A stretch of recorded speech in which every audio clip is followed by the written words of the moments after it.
Okay.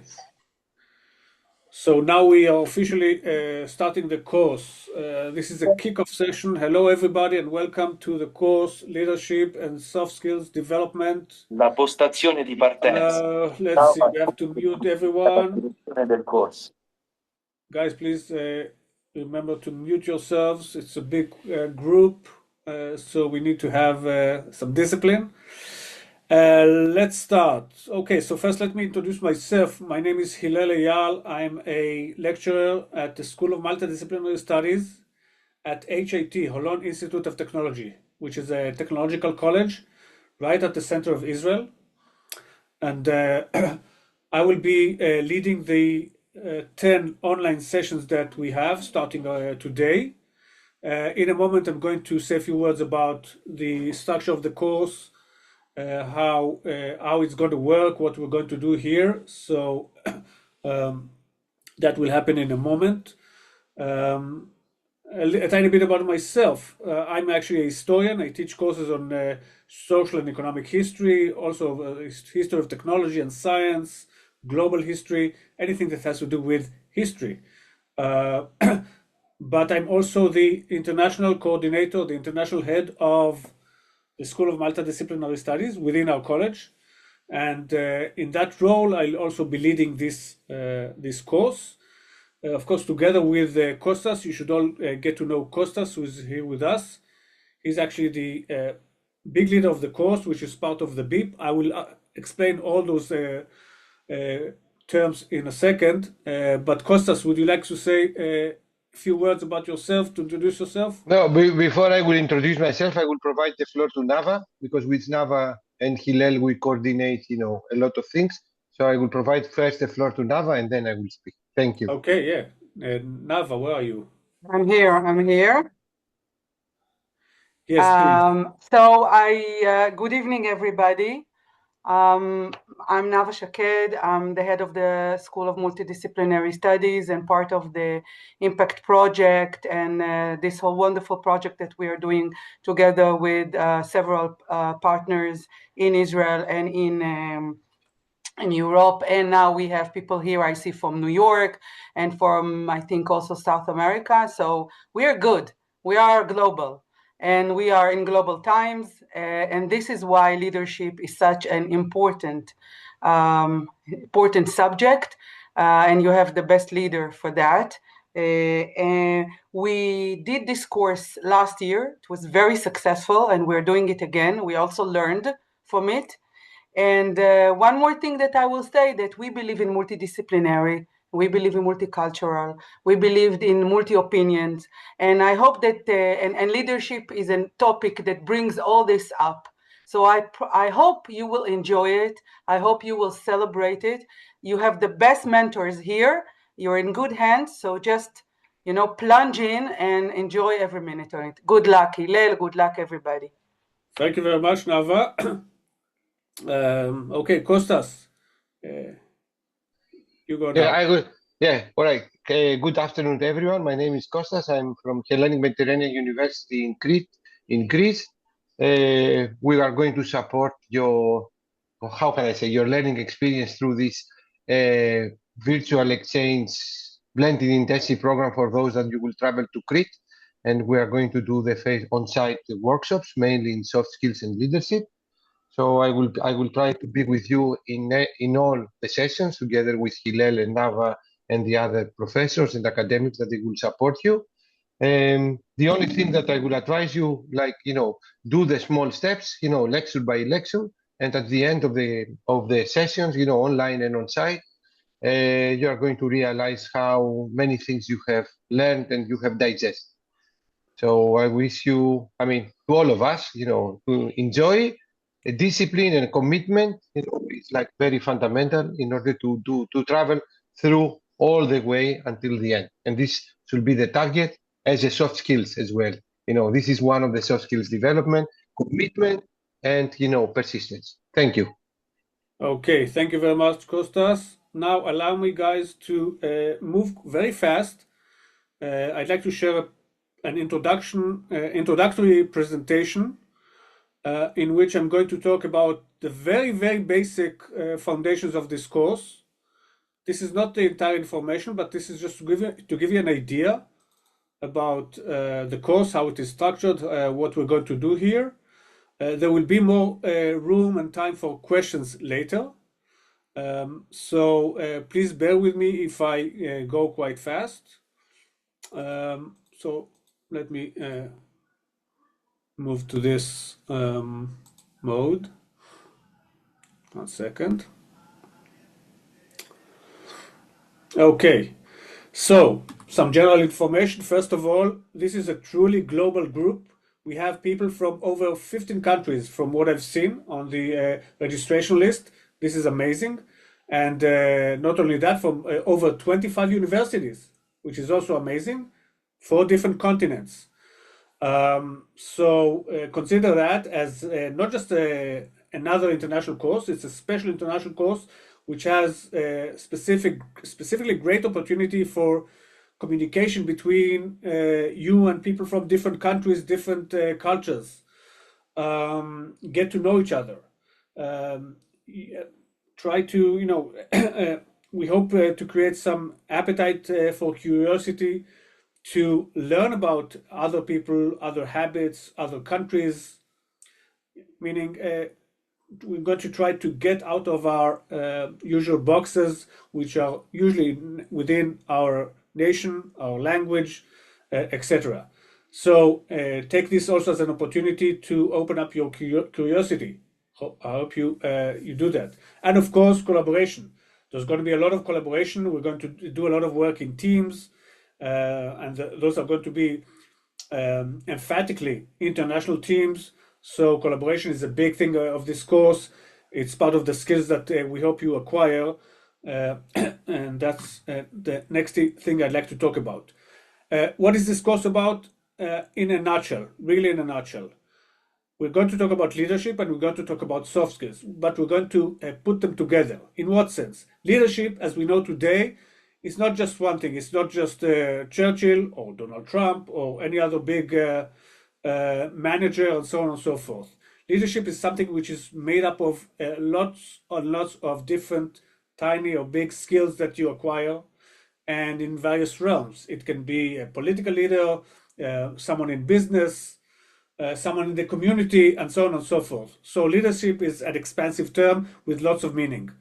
But more importantly is that leadership, as it says here, is something that you can acquire. It's not a natural talent. It's not something that you are born with. Well, of course, some people are more inclined to become leaders. But in any case, this is something that we can acquire. And for that sense, in that sense, we're going to put an emphasis on soft skills. Soft skills is an expansive term. It has lots of meaning, but it refers to different personal capabilities, things that can affect our communication, our productivity in our work, in our community, sociability, the way we communicate and exchange ideas and emotions with each other, in the workplace, in the community, at home with the family, in politics, and so on and so forth. So that's a very big thing. And in any case, for us, the two are going to be interchangeable. We're going to focus on lots of different soft skills in order to enhance our leadership skills. Okay? So in that sense, we consider the two kind of interchangeable, or at least connected to each other. And in that sense, the idea is not to make out of you the next president or the next Steve Jobs. The idea is to improve ourselves bit by bit in whatever we can to become better leaders. Okay, the way the course is structured, each and every one of you should know it by now, but just in case, there are 2 options, and it's something that you have to settle with the supervisor from your university and with Costas too. There's one option which is for some people, they take this course as a coil, meaning only online session, 10 online sessions that we have here, and that's it. That, of course, include the key assignments that we're going to do here. I'm going to talk about the assignments in a bit, okay? But anyway, for some people, for some students, the course is online only. For others, it's the online sessions, as I just explained, together with another, with 1 week that we're going to spend in Crete to do some more work, more workshops regarding leadership. And that's going to take place by the end of May, as it says here. So this is a different group of people. Again, each and every one of you should know by now or in the near future in what option you are placed. Kostas, do you have any comments about that part? No, I don't have further comments. As Hillel has mentioned, we have two parts, two programs. People they can follow independently. One of them. Of course, the one, the blended one, so which means the online and the on-site is assigned. It's linked with the accreditation of 3CS. This is something that we are in contact with the universities from Europe, from program countries. We are in contact already with your supervisors.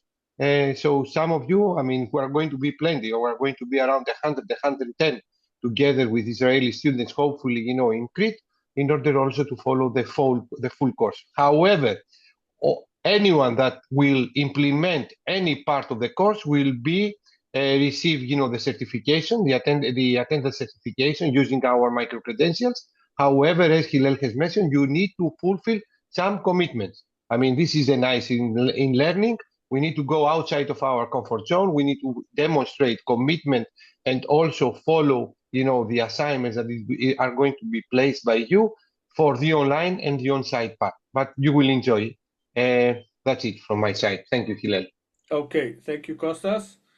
I'm going to move on. So, in this part, we have 10 online sessions. Today, we have the first one. We meet every Monday. That's 5 p.m. European time. But make sure you know your time zone. Well, if you're here, I suppose you already know it. And we start today. We run up until May 18th. Bear in mind that in 2 occasions there's no session because of different holidays, April 6th and April 20th. Okay, so you can already take note of that. And in terms of, it's part of the requirements to attend 80% of the sessions. So please bear that in mind. Hopefully this is going to be fun and a good learning experience for everyone. In terms of the assignments and the grade that you're going to get for the online part, this is just the online part. 1, we're going to have small tasks during sessions. This is going to be, usually fun stuff that you're going to do mostly in breakout rooms on Zoom. And that's going to be 10% of the grade. You're not going to be graded for what you did actually in your group. It's just a matter of doing the assignment. Okay? So just doing it, you're getting the point for each and every week, each and every session, and you already have the 10%. 20% of the grade is the second part. It's going to be a leadership career map. It's going to be a written assignment, not assignments, assignment, which is about mapping personal leadership skills. We're going to explain about that in a week or 2. Don't worry about it now. Just know that it's something that you should expect. Again, it's also a way for us, for you guys, to be able to learn and exhaust your knowledge about where you're standing, what are your strengths, what you need to improve, and stuff like that. So hopefully this is not just going to be an assignment, but also something that you're going to benefit from and take with you for the long term. The third assignment is a leader interview. That's the big assignment. It's 70% of the grade, and it's going to be a task that you're going to do in international teams. We are going to divide you in international teams, 4 or 5 students each. Of course, we're going to give the specific instructions when time comes. We still have time for that. It's going to be mostly the second half of the of our semester here. Basically, what you have to do is to find and choose a leader in any field. Yeah, it could be anyone. Yeah, and interview them based on some ideas and principles that we're going to give you, and the outcome is going to the product is going to be a short video clip that we will all share with each other. These are the three types of assignments that we're going to have. As you see, we have the small assignments that we're doing in the sessions. There's a small assignment that we're going to do later. This is that's an individual assignment, the leadership career map, and then there's the teamwork, which is the big assignment, a leader interview. So the grade is going to be based on all these three requirements. Nothing too special here. Again, attendance, you have to attend 80% of the sessions that we have here. Again, I'm talking only about the online part of the course. Communication, yeah, please make sure that you join with open cams and mics, and please be on your computer, not on your phone, if you as long as you can, because that will ensure effective communication. It's especially important when you do the work in a breakout room. And last but not least, participation. When you go into the breakout room, make sure you participate, you join the discussion, you do the task together with the people you are assigned to the room. And also, whenever possible, join the plenary discussion, the discussion that we're going to have in the entire group. So yeah, it's a big group, but we'll try to make the most of it and let more and more people join the discussion. Okay. In terms of contact, you have me, you have here my information. By the way, I'm going to post this presentation in the chat, so you will all be able to download it and keep it for the time being. Anyway, anything regarding the online sessions, you can contact me, questions, requests, and so on and so forth. I'd be delighted to answer all your emails. My colleague who is not here at the moment, Dr. Noga Gulst, she is going to be responsible for anything related to Moodle and access to the platform and stuff like that. So things more technical, you can also use her. She will be happy to help you. You have here her contact, and for anything related to the BIP, to the bigger framework of the course, you have Professor Kostas Petridis with us, who is available on this email.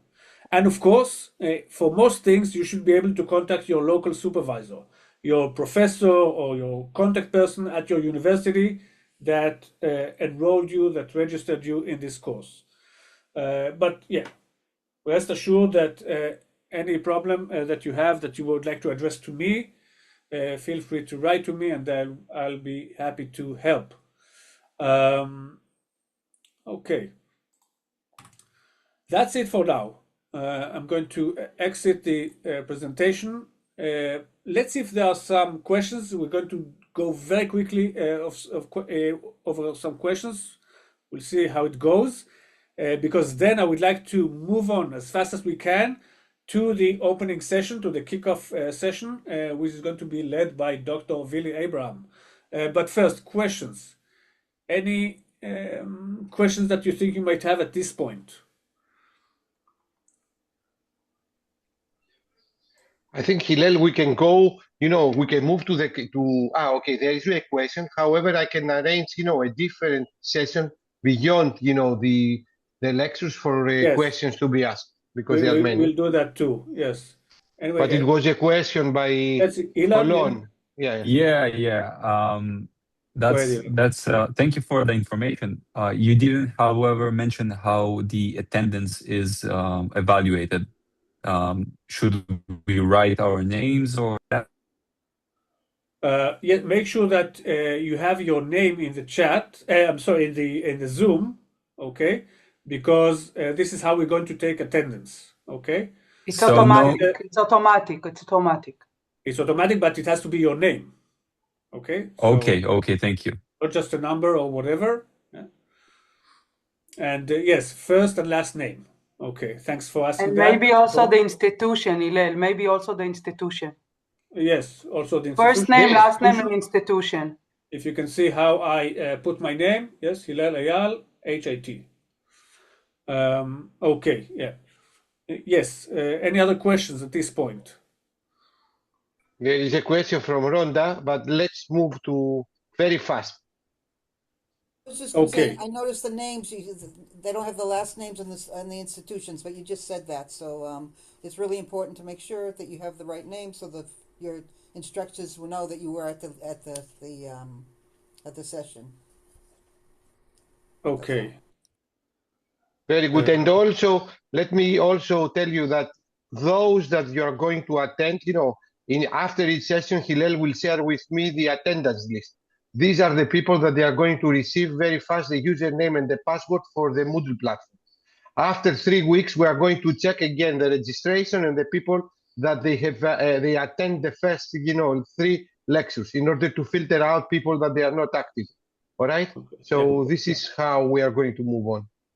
Guys, one thing, I see that you're writing your name and saying hello in the chat. You don't have to do that. So if I got you confused, yes, only thing you have to do is to rename your name on Zoom.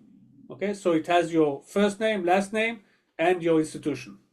Okay, so no need to say hello or write your in the chat. This is not an issue. Okay, they can write hello. They are doing by themselves. Yeah. I mean, anyhow, we have received, by the login, we know who has logged in, who has logged out, how much time you have sit, with us. This is going to be produced automatically by Zoom later on, and you are going to share it with me, Hillel and Nava. Sure. Let's take the last question, Gabriel, and we're going to organize a different meeting for any kind of question. Okay. Just a clarification. I also remember from the curricula sent in the mail that there will be a special, you can say, a project in, I believe it is in Crete in late May. I don't fully understand if it's like a deliberate part or if it is more optional or dependent on something. That's something, Gabriel, that you have to settle with your supervisor from Western Galilee College. Okay. Okay, I will. Okay. Okay, guys. So we'll take. I'm sure there are more questions. In any case, yes, we'll see how it goes, and by the end of the session, those of you who still have questions, you can stay here. We'll try to answer more and more questions. And as Kostas suggested, we might have a special session just for questions about the course, about the mechanics behind the course, and so on and so forth. But without further ado, I would like to move on, and we can already start our first real session, our kickoff session, which is going to be given by Dr. Professor Willy Abraham, who is a marketing strategist, an academic, and an author specializing in leadership, right? What we need, leadership, influence, decision making.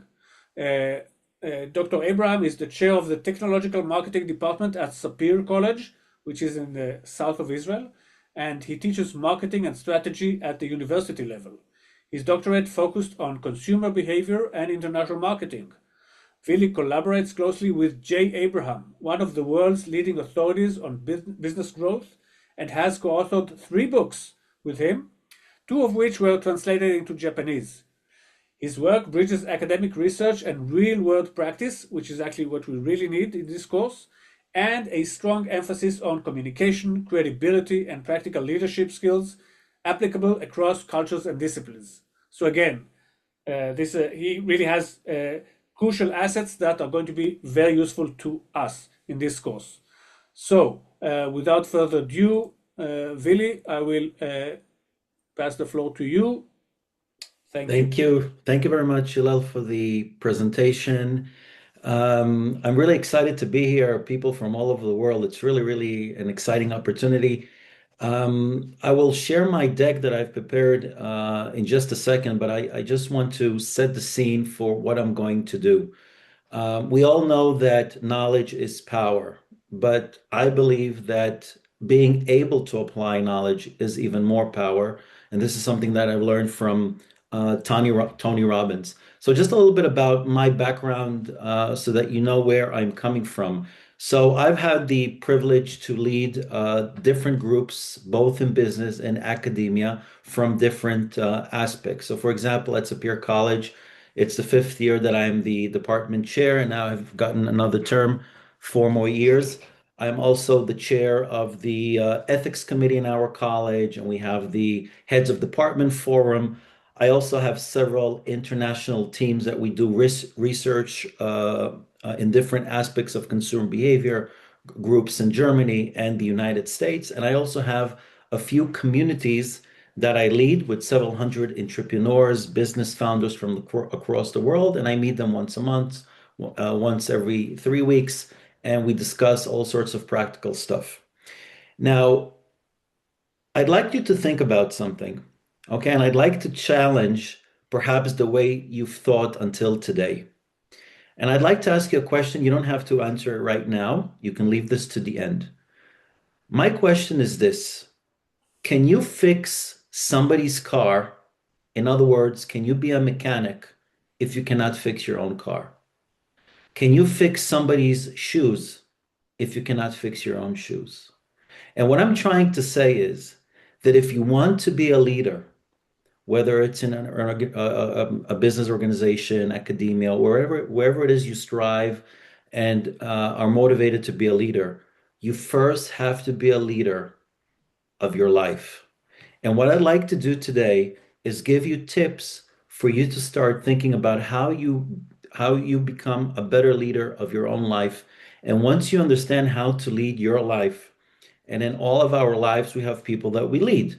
It could be our classmates, it could be our families, it could be our kids. For example, I have 3 kids, so I lead my family. All right, so I'd like you to think about that. And as I start my presentation, I will focus on different theories because we need them as the foundation to understand what leadership is.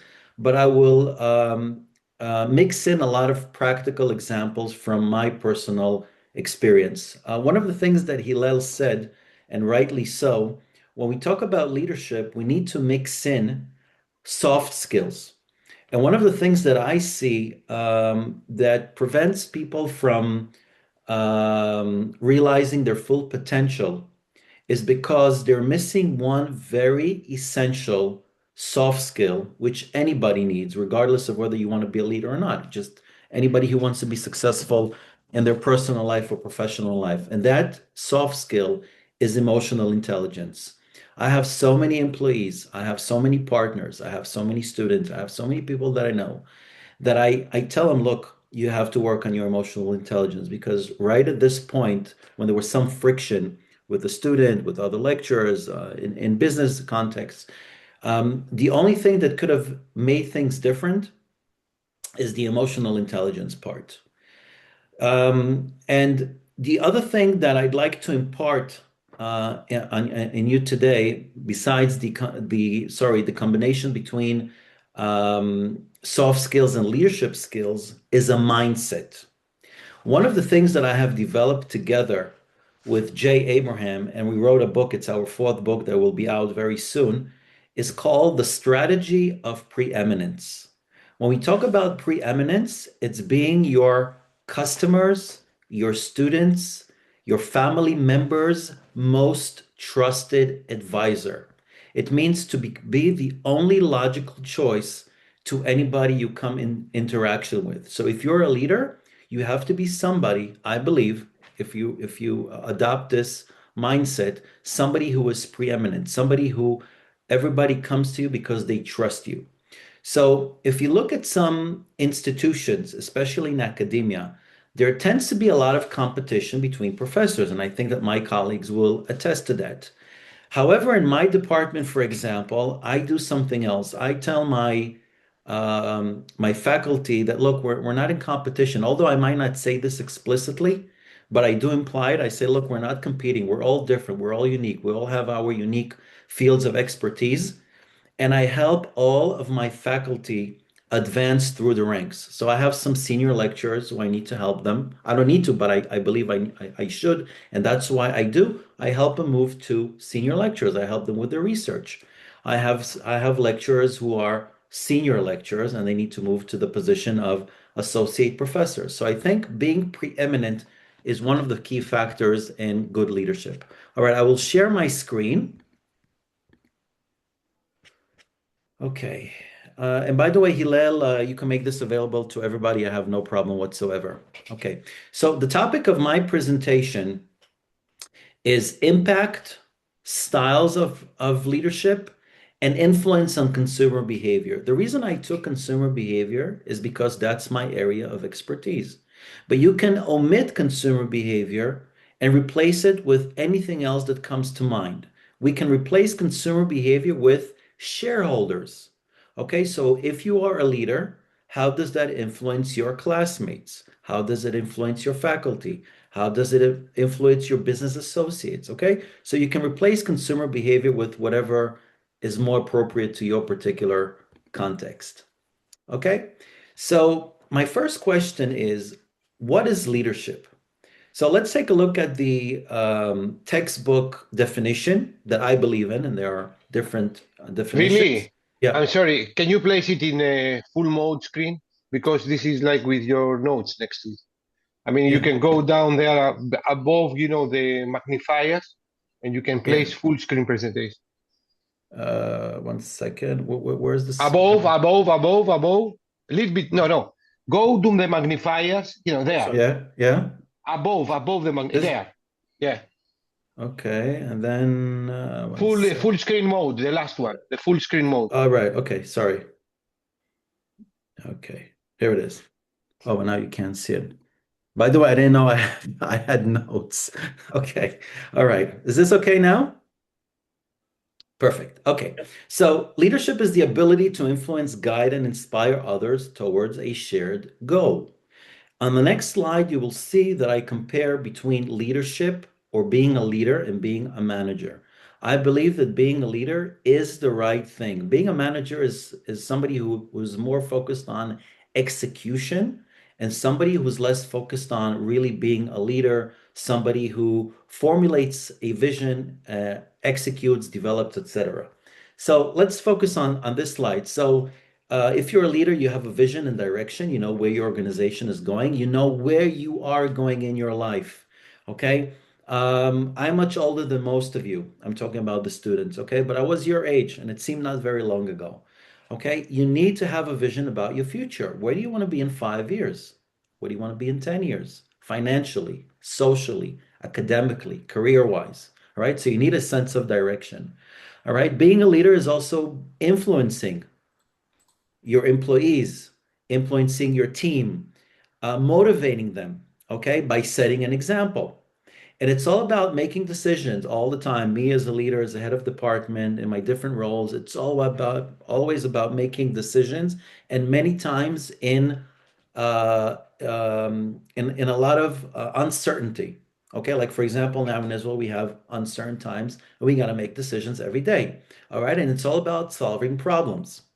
And number 4 is emotional intelligence. If you take, I advise you to read a lot of articles from either Harvard Business Review, if this is interesting to you, leadership, and Business Insider. Okay, they have free articles on the internet. And on either one of those 2 journals, I read a study about emotional intelligence. And what this study said is that if there are 2 individuals, person A and person B, one is a genius at, let's say, programming, and the other one is not such a big genius, but very talented programmer. But the not very talented programmer has a very high level of emotional intelligence, as opposed to the genius who doesn't have that much of high intelligence. Who do you think is going to be more successful in the long run? The one with the emotional the less skilled one, because he is more approachable. Like the more skilled one is, you can say, somewhat of a machine. Exactly. So people who have emotional intelligence, there are books about this. The more skilled one is what I would like to call a manager, and the skilled and the emotionally skilled one is more of a leader. He is with the people. Exactly. So read, I advise you to read. There is a book, I don't have the name, but it's not a very thick book about emotional intelligence, which I read quite a while ago. Emotional intelligence basically is about knowing what to say, when to say, how to say it, and who to say it to. Okay? All right. Let's talk about the differences between leadership and management. So, leadership and management are related, but they're also different. So, leaders inspire, they set an example, they take risks, all right, and they have a vision. Managers are more into just organizing, executing, and controlling. And many times it's about micro controlling, micromanagement. All right, so Steve Jobs, for example, is a visionary leader. Tim Cook is more of an efficient manager. Let's go into leadership theories. So there are different theories that have developed over the years, and I'm going to go into 4 of them. So right now it's just a list. So there's the trait theory, behavioral theory, contingency theory, and the transformational leadership theory. So when we talk about the trait theory of leadership, we're talking about early leadership theory that focused on inherited traits, meaning it basically believed that leadership skills is something that we're born with. I'm not arguing with it. There are some people who were born with leadership traits, and they move into leadership roles or move up to leadership roles rather naturally, but it could be developed. Okay? And common traits of leaders are believed to be confidence, intelligence, I would put in brackets emotional intelligence, and charisma. And by the way, charisma, although some of us are born with more charisma, some of us with less charisma, but it's also something that you can develop. One of the major criticisms of the trait theory is that it ignores situational factors, the context, and it ignores the fact that you can learn some of the skills that are mentioned here. You can learn how to be more confident, you can learn how to be more emotionally intelligent, and you can also develop your charisma.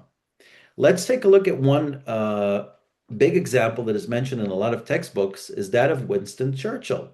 He is often cited in trait theory discussions due to his charismatic leadership, resilience, and determination. And I believe that being resilient is very important as somebody who wants to be a leader. You have to be resilient and determined. You have to listen to others, but you need to know what direction you're taking them. Decisive and natural leadership ability. That was Winston Churchill. The other theory is the behavioral leadership theory. And according to this theory, leadership is about behaviors rather than traits. So there are 2 types of behavioral leadership traits. So one of them is the one that focuses on structure and productivity. And the other one is the people-orientated type of leadership where you emphasize team motivation and well-being. Now, I'd like to say something. All of these theories alone sound great, but I believe that all of us who strive to be leaders or beginning leaders or want to be leaders need to take a combination of different theories and combine them in something that would more appropriately suit your type of character. Okay? All right. Let's take a look at Google and their application of behavioral leadership theory. So I don't know if you heard about the Google Oxygen project, but in any case, I'll go into this in a minute. In general, their leadership is people-orientated because they encourage collaboration and innovation. We know that they're a very innovative company. They also emphasize task-oriented leadership. It's pronounced in that leaders empower teams without micromanaging. Okay, I don't believe in micromanagement. I believe that you should delegate, find the people for the right tasks, and let them do their job. And what they did is in their Project Oxygen is that they studied leadership behaviors and identified key traits of effective managers, and they came up with several. One of them is coaching. All right, so you need to coach your team, vision, and inclusivity. Okay, we can skip this one. Let's go into contingency leadership theory. So according to the theory, leadership styles should adapt to different situations. So we'll talk about the Feidler's contingency model. We'll talk about the path goal theory and situational leadership in the context of contingency leadership theory. So according to this contingency model, leadership effectiveness depends on the situation and not just on the leader's traits. Okay, charisma, confidence, remember we mentioned a few. So according to this theory, leaders are either task-orientated, meaning that they focus on efficiency, structure, and achieving goals, whether it's monetary goals, whether it's growth goals, all right, whatever the goals are. It's either task-orientated or relationship-orientated, means that the focus is on team cohesion, unity, and morale. However, Can we ask something? Yes, of course. Yeah, about the first sentence that you shared about leadership effectiveness. About you explain more or widen the term of depends on situation. Can you give an example or something more? The first sentence here on top here. Yes, leadership yes, effectiveness. yes. Oh, of course. What situation do you mean about kind of what? Okay. Yeah. So in leadership positions, we are confronted sometimes with different situations. Okay. Let's take a few examples. So if I take myself as somebody who is an entrepreneur, so one of the leadership situations that I'm confronted with is, for example, employees who are not motivated enough, or lack of motivation on the part of employees. Okay, so your effectiveness as a leader depends on that situation, because if you don't have motivated employees, you will not be able to be as an effective a leader. So there are different things you can do in order to make your employees more motivated, because if they're not motivated, you will not be able to lead them. And I think you would agree with that. Okay, another thing is, for example, if you lead a community, if you're a leader of community and you don't have enough people who participate in, let's say, webinars. So if you don't have enough people who participate in your webinars, let's say you have 400 people, but only 20 attend. This will affect your effectiveness as a leader of that community. So you need to think of ways to encourage them, incentivize them to attend your webinars in order to make your leadership of that community more effective. Does that make sense to you? Yes. Thank you. Okay. All right. So we mentioned the task-oriented one, which focuses on efficiency, okay, structure and goals, and the relationship one, which focuses on team cohesion, unity, and morale. And again, as I said before, there's no single leadership style that is best. All right. You must match your traits, your character, your abilities to the particular style that would probably work best for you. Okay. And then we have the path goal theory. According to this theory, leaders enhance or improve employee motivation by providing clear path to success. I'll give you an example. So when I hire a new lecturer on a tenure track, okay, this lecturer, if everything goes according to plan, he or she will become a tenured professor, which means that he or she cannot be fired. Okay, they're actually part of our permanent faculty. So I usually have a discussion with them after 1 or 2 months after we go through some orientation, and I explain to them, I tell them, look, you have 7 years, and in these 7 years there are several things you have to do. One, you have to publish X number of articles.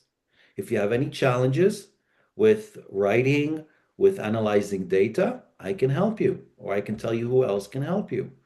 If you have a lack of team members who can help you publish more often or more frequently, I can try to organize a team for you.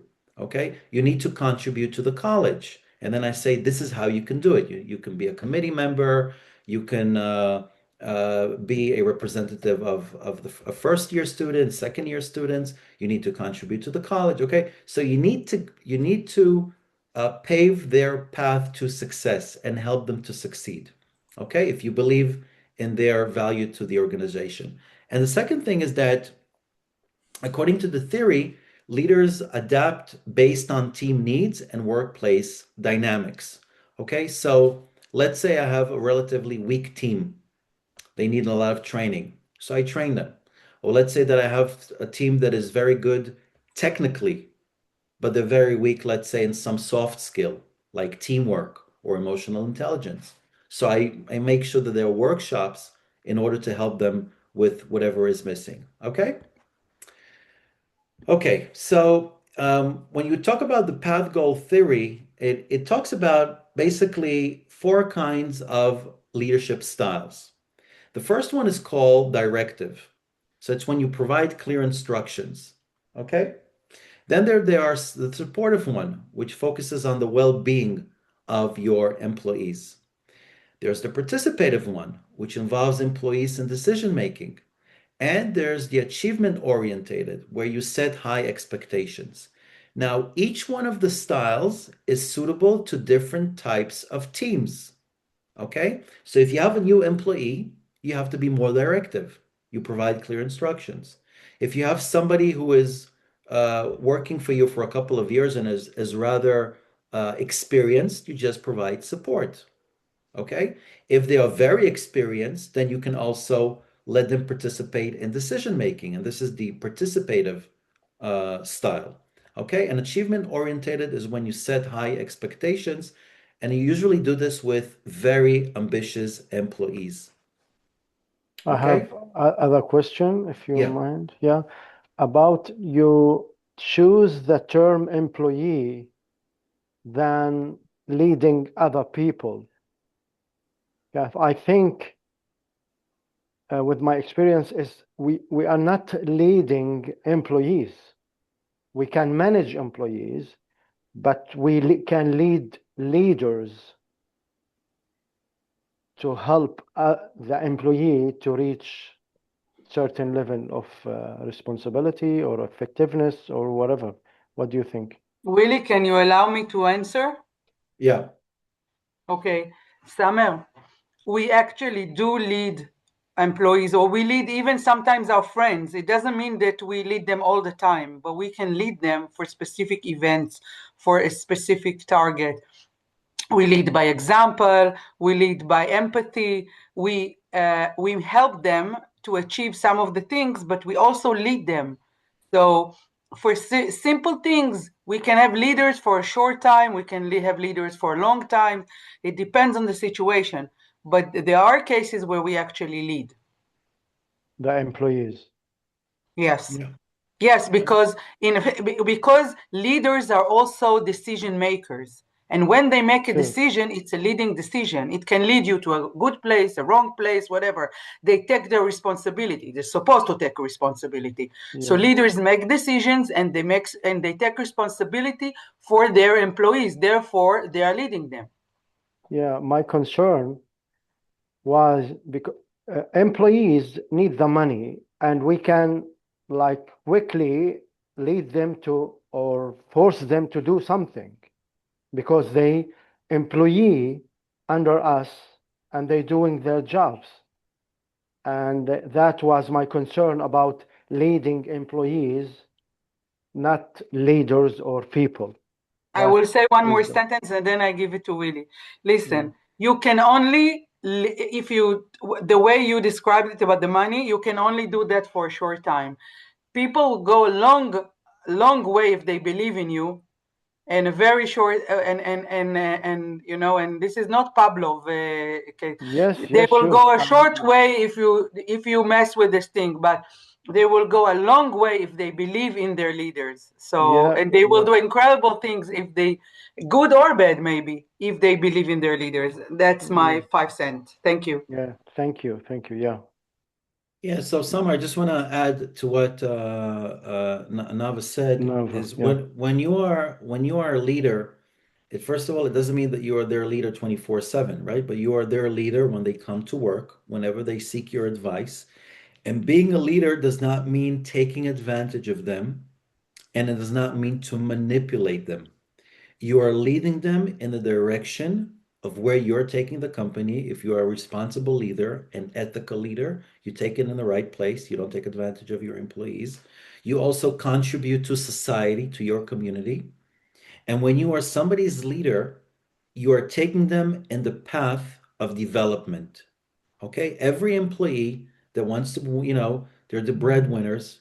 They want to bring bread home, but they also want to have some kind of promotion.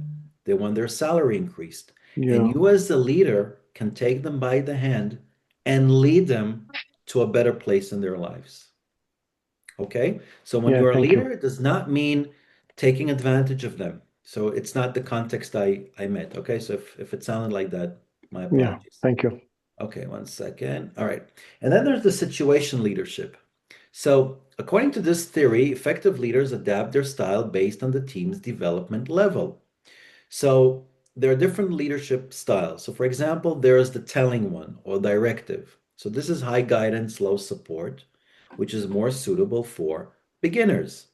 Then there is the selling or coaching type of leadership, which is more suitable for developing employees. And this is where there is high guidance and high support. Participating type of leadership or participating or supporting is when you provide low guidance but high support, and this is more suitable for competent but unmotivated employees. All right, we have to cope with unmotivated employees, and there are different reasons why people are unmotivated. It could be because of personal issues. It could be because of worse employment conditions, which have nothing to do with you. Okay, so there are different reasons why people are unmotivated, and you can support them and motivate them. And number 4 is delegation. And we're talking about low guidance, low support. It's for experienced and self-reliant employees. And I'd like to talk about delegation for a minute. Okay. When you delegate, you let go of some of your responsibilities. There are some leaders who want to have control over every aspect of the business. And I think it's a terrible mistake, because one of the issues that a lot of the entrepreneurs that I work with, or the business founders that I work with, they are stuck in working in their business rather than working on their business. When you're working in the business, you're managing it. Okay? You're negotiating, you're calling people to buy supplies, you're extinguishing fires, you're doing all the stuff that other people can do. Okay? As the leader, as the person who formulates the vision together with your team. That's what I did when I started becoming a head of department. I did it together with my team. Okay?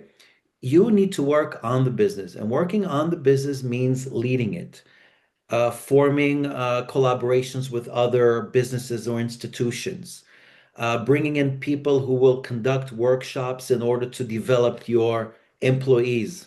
Okay, thinking of how to increase the number of students in your college, or the number of customers in your business. Okay, so I think that one of the major obstacles to being a good leader is not being able to let go. Find the people who you trust and delegate. And the more you delegate, the more free time you will have to work on the business rather than in the business. Okay? All right. Let's talk about. If I may, there's a famous video clip you can find on YouTube of Steve Jobs explaining the importance of delegating, where he's basically saying, well, I hire those people, I'm paying them a lot of money. What for? Not to tell them what to do, to let them think and decide for themselves by themselves. Yeah. One of the major myths, I think, in the 21st century is that money equals time, right? People tell you, oh, money is time, money is time, money is time, money is time. However, if you think about it, money, time is much, much more valuable, infinitely more valuable than time, than money. Because once you lose time, you can't get it back. But if you lose your money, you can get it back. Okay. And that's why one of the reasons why big leaders like Tim Cook or other people that you know, or I don't know, Donald Trump, they're all leaders. Okay, any leader that you think of, the reason why they manage to do so much is because they don't trade their time for money. Okay, they let other people do the stuff that money can buy, and they focus on stuff that money can't buy. Yeah, you wanted to ask something, Gabriel? Yeah, about autocratic leadership, I think, in ancient Rome, like before Caesar, the term dictatorship or autocracy did not mean like the modern term, like a person who uses cruelty or brute force to achieve his goal. It meant a head of state who had absolute power, like autocratic leader. He can make the decision. Exactly. Yeah. And I think that really delegation is, let me give you a personal example. Okay. I just want you to understand something. Okay. And I'm not, Very sorry for yeah. the interruption. Just make sure you have some time for breakout rooms and assignments. Okay. You just tell me when to stop. Okay. No, you want. It's up to you. Yeah. Yeah. Okay. No, I think I'll be done in a few minutes. Okay. So until which hour we are together now? Until well, it's going to be 7:30 Israel. Kind of one and 30 Israel, minutes. 6:30 Europe. Okay. But we might take a few more minutes. Yeah. Sorry, Vili, go ahead. Yeah. Okay. All right. And then we have what is called the democratic leadership. So it's characterized by encouraging participation and collaboration, which I think is super important for the development of an organization. In Israel, we have a city in the south, a large city, and I happen to be acquainted with the mayor of that city. And what that mayor did, he conducted a complete rebranding from a city that was considered, that was associated with camels, became associated with high tech. And I asked them, how did you do that? How did the city develop so beautifully over the past 2 decades? And he told me, Vili, the only thing I did is not prevent people from coming up with initiatives. I just let them do it. Okay. I took down obstacles. All right. So I think that's a great idea. So encourage participation and collaboration initiatives and boost creativity and, of course, job satisfaction. The more your employees are satisfied, the more your clients will be satisfied. Okay. All right, then we have the laissez-faire leadership. It's characterized by a hands-off approach, allowing employees independence. Your intervention is minimized, and employees are given maximum autonomy. All right, it's related to delegation, and it's most effective when team members are highly skilled. All right, let's take a look at Warren Buffett's approach to management. So Warren Buffett is an American investor who doesn't know, CEO of Berkshire Hathaway, one of the richest people in the world. His approach is centered on trusting strong managers, long-term value creation, and disciplined capital allocation. And look, what are the things that he said? Look at the quote. We don't tell a 60-year-old CEO how to run their business. All right. They trust people, especially the ones who are experienced. All right. Then we have Elon Musk, who is a transformational leader. And it's characterized by somebody who inspires, motivates towards some shared goal, vision, encourages innovation and creativity. All right, so he's one of the leaders who is known for pushing boundaries with a very, very bold vision. Okay, then we have the servant ones, are characterized by focusing on serving the team first, building strong, ethical, and people-oriented cultures. Okay, so this is Starbucks. And I think we can move on to this slide here. Okay, I'll just focus on this for a few minutes. It's on crisis management. Okay, I think that the responsibility of a leader is to be able to navigate the company through not only good times, but also bad times, and navigate a company through some kind of crisis. And one of the textbook examples of a good way to cope with crisis is Johnson and Johnson's handling of Tylenol crisis back in 1982. I don't know if you're aware of the of this case study, but if you're not, I really recommend you to have a look at it. But if you look at different examples in the media, companies who are in some kind of crisis, one of the best ways of getting out of it, or the way they handled it, is they just took responsibility. Okay, so a few years back, I think it was about 8 or 9 years ago, the Note 7, if I believe, would explode. You remember that? There was the Samsung Note 7, it would just explode in people's faces. And the stock market just tumbled. 30 days, 30% decrease. The only thing that helped it go back up was when the CEO took responsibility and he did a recall. He said, look, we take responsibility, we will check it. We invite you to come and return your Note 7 and we'll refund you or give you another one. When you take responsibility, it's the best way to cope with crisis. All right. There are different case studies, and I invite you to have a look at them later on. Okay. Elon Musk. There's also the Starbucks one. Okay. Just a few words about how leadership influences consumer behavior, or how it influences shareholders. So it could be your fellow students, it could be your family, anybody you lead. So one, leadership decisions shape brand perception and consumer trust. So it could be, if you look at your classmates, if you lead your classmates, you're a leader in some project. So it can shape the way you are perceived, whether you're trusted or not. Ethical leadership builds brand credibility. Okay, you have to be an ethical leader and do what is right for your clients. It's a whole subject. There's a whole lesson about upselling and downselling. I don't know if you're familiar with these terms, but basically, upselling is when you try to upgrade. Right? Somebody comes and they want to buy a 50,000 euro car, and you try to sell a 100,000 euro car. Being ethical means that you offer the 100,000 euro car only if it really serves the person who is standing in front of you. That's being ethical. All right. It's also about innovative leadership, because that's what excites consumers, and crisis leadership restores trust. Okay. There's personal branding and leadership, because many times companies are associated with their leaders. And those leaders have a personal brand. All right. So there are a few examples here. Okay. All right. Let's move into this question that I have for you. Okay. And then we can go into the class exercise. Sorry. Yeah. Okay. So think of a leader who influenced you in a positive way. It could be a business leader, politician, community leader, any leader. What was their leadership style, and how did they use it?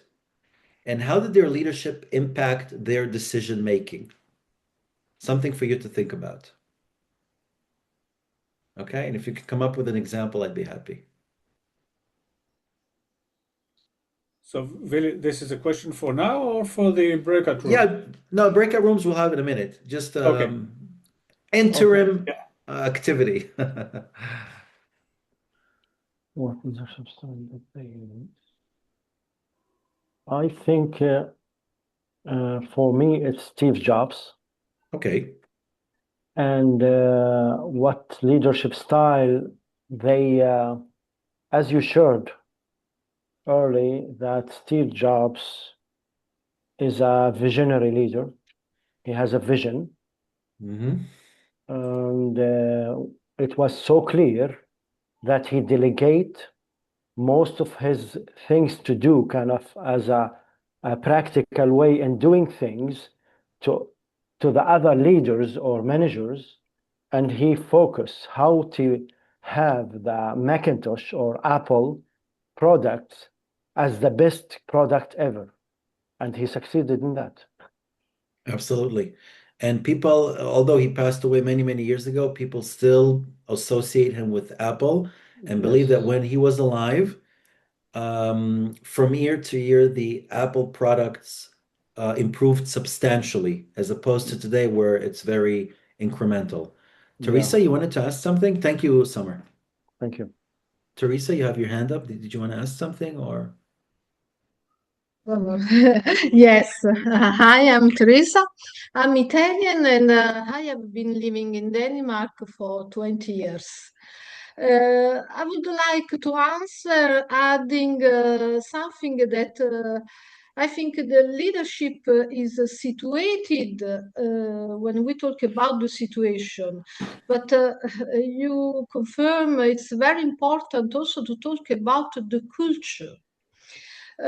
Because as Italian in Denmark, I can see that the leadership styles are very, very different, but because the culture is very different. So some, maybe therefore I could not become a leader, because as Italian, all the traits you talked about, to take a decision, to be very strong, to be charismatic. For example, in Denmark, that is very, trust, collectivist, very low profile society where you don't have to show you so much, how can I say, a kind of a personality that can be very positive. For example, in Italy, it's very negative in Denmark. So I think that multicultural should be underlined. Yeah, absolutely. You're right. Because, for example, if you look, first of all, there are different cultural aspects. So there are some cultures that are more risk averse. They don't like risks, right? They're not risk takers. There are some cultures where there is a more clear hierarchy. Okay, so for example, in Japan, if I study in Japan, I cannot knock on the president on the college president's door and say, "Hey, do you have a minute? I'd like to talk to you. I'd like to exchange a few words with you." However, in Israel, you can.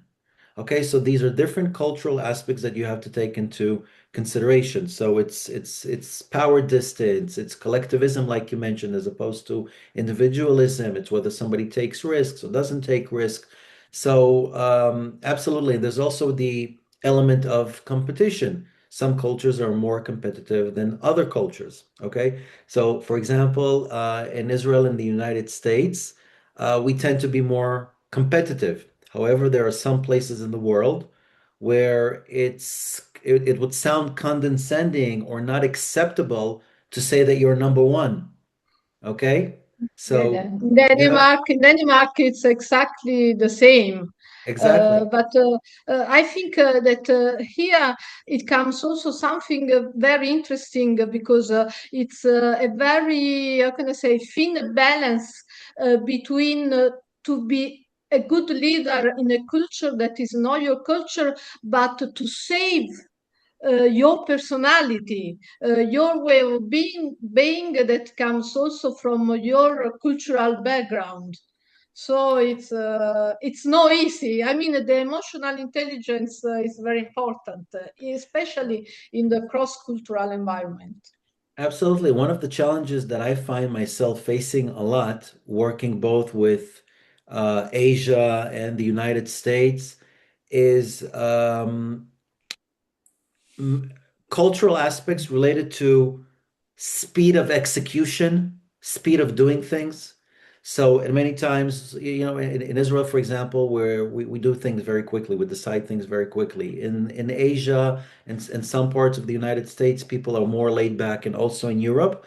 And there are two things you can do. Either you say, "Look, I'm not going to work with you because you're too slow for me," right? But otherwise, but in that case, you're going to lose a lot of money, a lot of opportunity, and a lot of potential profits in the future. Or on the other hand, you can say, Oops. Did Willy disappear? He decided so. not to work with us. I think so.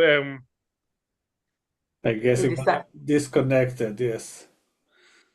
Who wants to But we can continue the complete his discussion? sentence. Yeah, who wants to, as Willy's away, who wants to contribute to that discussion about the types of leadership? I'm going to share the presentation. So you see the slide. Here, Anna. Go, Anna. Hello. So I think like all the different parts where you can catalog a leadership, it's really interesting. But I think the ideal leadership is the one that can combine a little bit of everything, depends of the situation.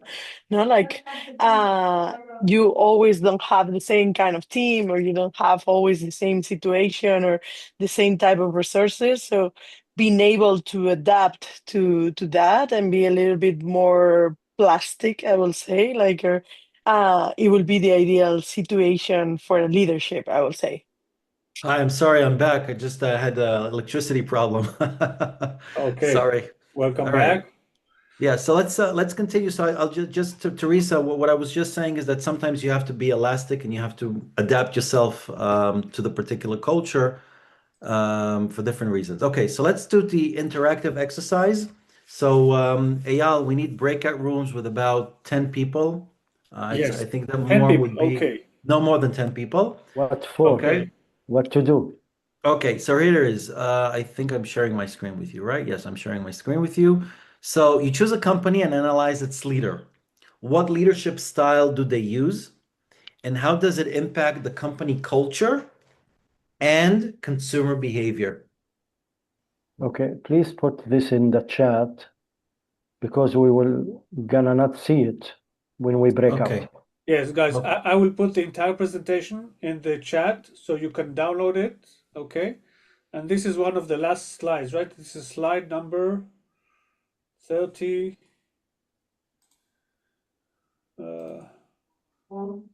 34. Okay. So you're going Yes. to get it in a 34. second. In any case, Willy, before they go to the breakout rooms, can you repeat or explain the concept of consumer behavior? What you mean by that? Yeah, so remember that the title was Leadership Styles and Consumer Behavior, or how it influences consumer behavior. And we can say that you can, and I said that you can replace consumer behavior with stakeholders. So it could be the students that you lead, it could be your family, it could be anybody that the company can affect. So basically, when we talk about consumer behavior, let's take, for example, Apple. Okay, what is their leadership style? Okay, don't answer now, just think about it. Okay. How does that leadership style impact the company culture? Does it make people more innovative, more motivated, more independent? Okay. And how does it impact the people who buy Apple phones? Are they more excited? Do they feel that they have a brand that they can trust? Do they feel that they have a brand that is ethical in its behavior? You see what I'm getting at? Mhm. Okay. Okay. So consumer Okay. behavior, basically consumer psychology, okay, or how consumers perceive that particular company or leader. Okay. And in that sense, it can be consumer broadly defined. It could be Yeah, family, community, any exactly. organization, scouts, Right. whatever. Yeah. Okay, guys, you can now find the presentation in the chat, and you can scroll down once you download it. It's one of the last, I think it's slide number Sorry. 34, 35. You will find it, okay? We have this 34. Yeah. little assignment. Vili, how much time should we give them? 10 minutes maximum. 10 minutes, okay. So, guys, You get gotta be ready. quick. I'm going to.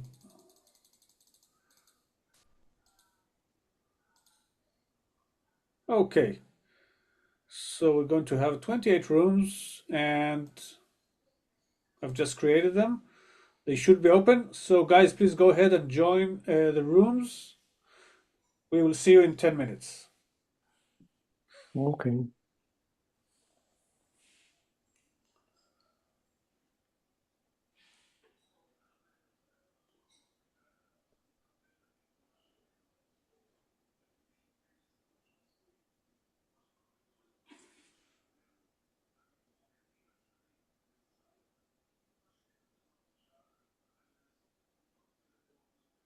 Yes, guys, please join the rooms.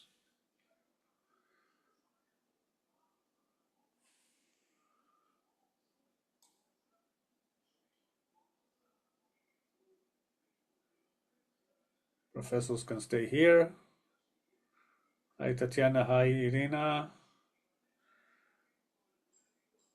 Hi, sorry. Maybe I misclick on the invitation. Alessio? How can I? Yes. I see room 4, but I didn't understand because my dog jumped on me and I had misclick for the chat what happened? I'm not sure. Let's see if I can move you to a different room. Yes, thanks. Alessio, I think you have to. I think you have to exit and come back to Zoom.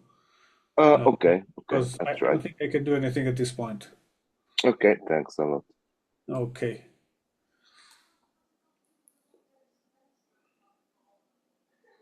Who else? Rhonda. Okay, thank you. Talk soon.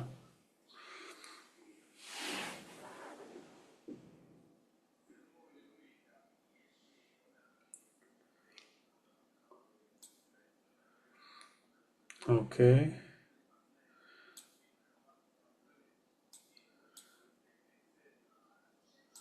Okay, I'm going to assign the people who joined. Maria, I'm going to put you in room 13. Anyone else does not have a room assigned to them?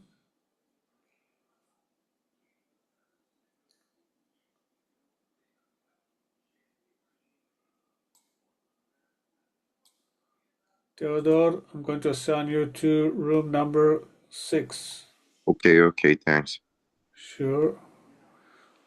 Anastasia, let's put you in room number 14. Amalia, room 10. There you go. Anyone else? Okay. What about you guys? Carolina, George? Yes, you're supposed to be in one of the rooms. I don't know what happened. Maybe you have to exit and come back again. That's the only solution I have at this point. Okay? To exit and rejoin? Yes.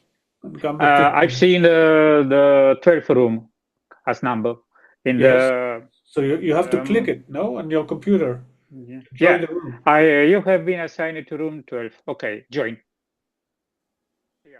Yeah. Okay, what about the rest? Carolina, Christian, Davide, Elena Piva, Minya. Anyone else? Ayelet. אני בסדר, I was in the group and then I was kicked out by Zoom, so I'm going back right now. No problem. Hope not by the students. I'll just rename myself again. Sure. Do you want to go back to the room or just stay here? Stay here, right? Yeah. Sure.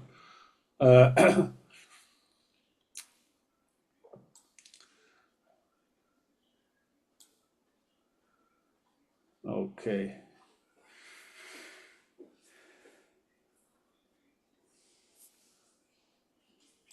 I was just curious to see how they manage in the group. So it took them about 2 minutes before they opened the ChatGPT. Okay, yeah. But if they have a discussion about what the chat had to say, so that's fine by me. I guess so, yes. Yeah. Sorry, is there any problem if I quit the meeting? Because right now I am at work and I can't attend anymore. Like just in 1 hour, if it's okay. Flavio, I'm not sure. Do you have to leave now? Yes, because right now I am at work and I can't attend anymore. Okay. So I guess we'll see If you it's next okay. time. Yeah, Yes, sure. That's okay. Yeah, Next that's time. fine. Yeah. Okay, thank you so much. Sure. See you next week. Bye-bye. Yeah, bye. Hillel, I had a question from one of our students in the syllabus that Kostas had sent previously. The week in Crete ended the 28th of May, and you've just said the 29th. So they asked whether which one is correct. I think it's the 29th, which is Friday, but we'll check it out anyway. Okay. Yeah. Thanks. Sure. Let's see, we give them a few more minutes. It's now 7:22.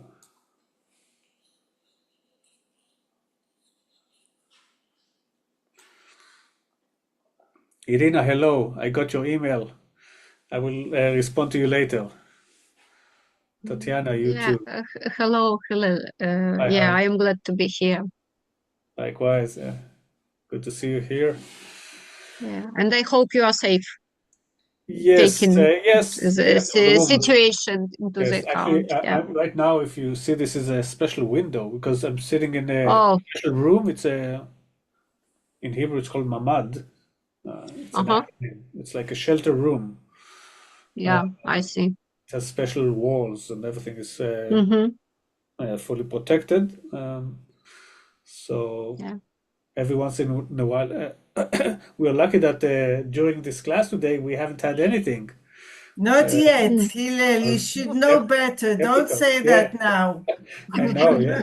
Yeah, let's cross fingers and hope for better. Yes. That, yeah. 10 more minutes, yeah.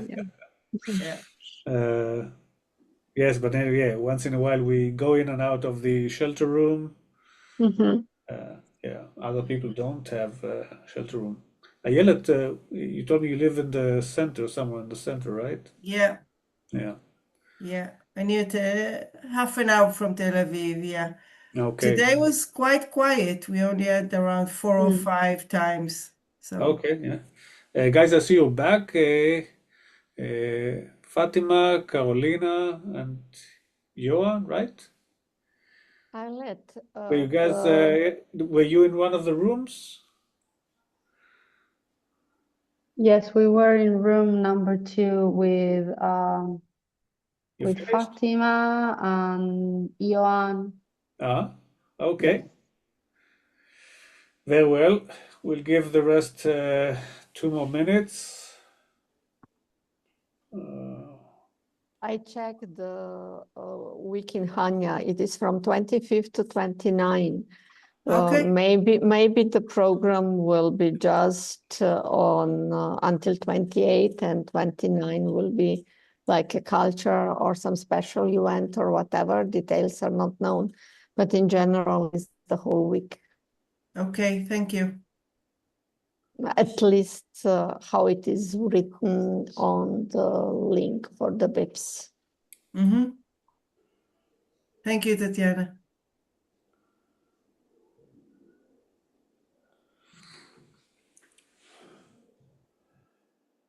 Okay. And Hillel, thanks for fast reaction today. I'm coming back to you, and around 23 students, they were registered already today, but they will register by themselves during tonight and tomorrow.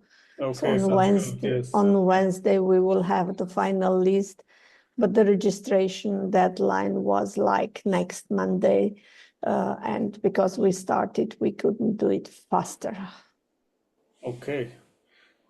Sounds good, yes. So yeah, just make sure you send Kostas the list with all the names. Yeah. This will be additionally done, and you and Kostas will get also both that list. But the student will register through the platform. Very well, yes. Okay, I gave them 1 minute, and then the room's closed. Here we have some people joining us back. Vili's back, so we're all safe, yeah. And Sarah, Dor, Sophie, Nicole, Sharon. Hi, Sharon. Natalia, Fatima, Mumtaz. Let's wait for the rest. They have less than 30 minutes, 30 seconds. Yeah. Is being recorded. Whoa, what is that?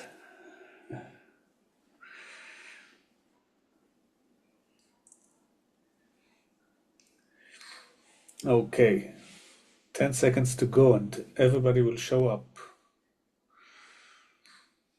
This is impossible. Whenever you are in breakout room, you have a leakage. This is a law. You will check it.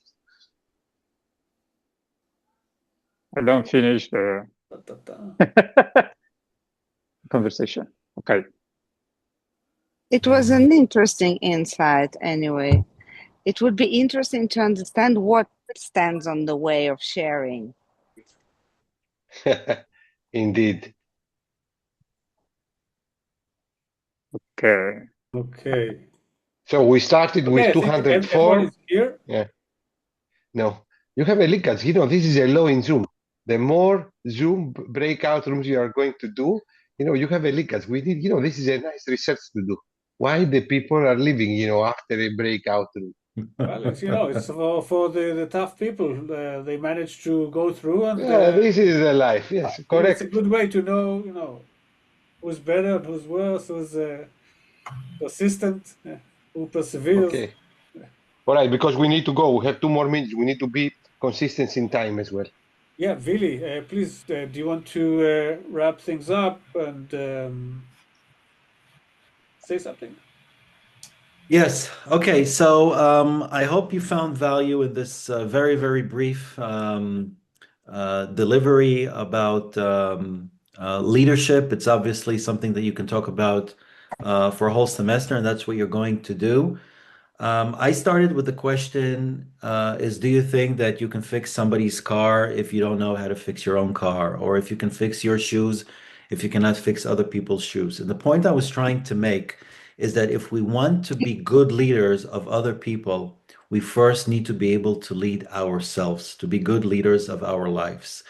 And it means understanding what you're good at and what you're not good at and just working on it. Okay.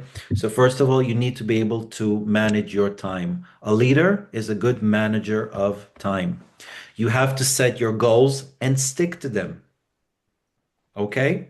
You need to be resilient. If you fail, you don't break down. Okay. You might be upset for an hour or two, but then you say, okay, I'm learning from my mistake, and now I will be better next time. Okay. If you're missing a little bit of emotional intelligence, which is okay, work on it. Okay. So if you're going to be the kind of person who can lead your life, and remember, we're all leaders of our life. There is destiny, but we're responsible for our destiny. Okay. So we are responsible for taking our lives, our families, our friends, our beloved ones to a better place. And we can do it if we are leaders in our lives. Okay. So the better leaders we're going to be in our lives, the better we're going to be potentially leaders in organizations, companies, or whatever it is we're going to lead in the future. I really hope you enjoy this. I'm wishing you lots of luck. You're a wonderful team, really exciting. And I hope to be able to see you again soon. Thank you. Thank you. Thank you, Billy. Thank you very much. Goodbye, Thank you very everyone. much. Goodbye. Thank you. Bye. Thank You go, you. first of all. Bye, Bye. Thanks for your time. Thank you. How everyone goes. Bye. Sorry. Bye First of bye. all, thank you so much, Vili. That was really fascinating and a great way to start the course by thinking about different types of leadership. In any case, we're going to meet again next week, same time. I will probably send you an email with a special time slot for questions that you may have. And of course, feel free to send emails. I'll try to respond to everyone. Do you have assignment for us for next week? No assignment?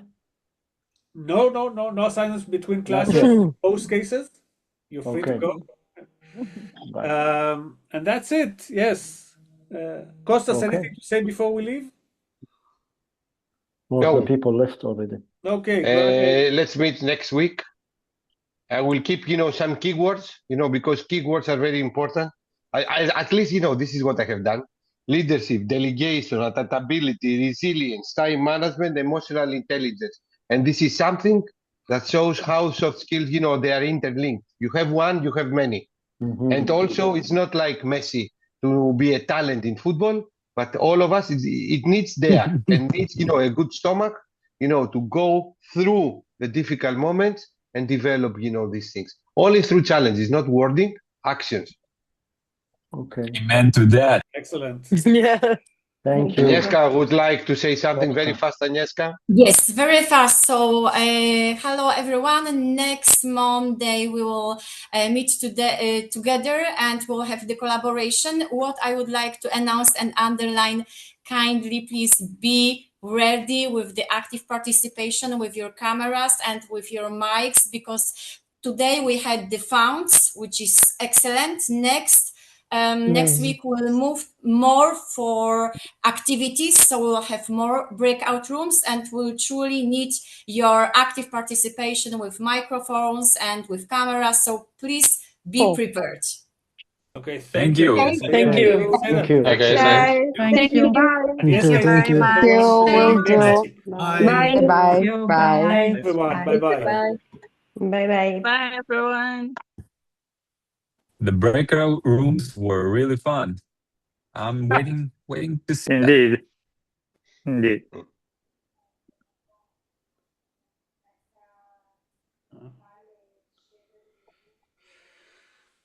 Okay, guys, I'm going to say goodbye and close the room. Yeah. You're יישר כוח. enjoying staying here, yeah?